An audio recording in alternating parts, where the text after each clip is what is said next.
$44,000 per day. No certification, no operation. And with refrigerant regulations changing faster than ever, the clock is ticking. O2L refrigerants, HFC phase downs, new leak detection rules. The industry is changing, and technicians without current EPA 608 certification aren't just behind.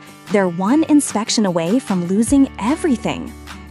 The HVAC and Refrigerant Compliance EPA 608 prep course covers refrigeration fundamentals, O2L refrigerant handling, Clean Air Act compliance, AIM Act phase downs, leak repair rules, and smart HVAC technology, everything needed to pass and perform at the highest level.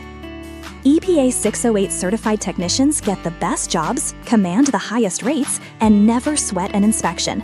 Visit and enroll today, because in HVAC, your certification is everything.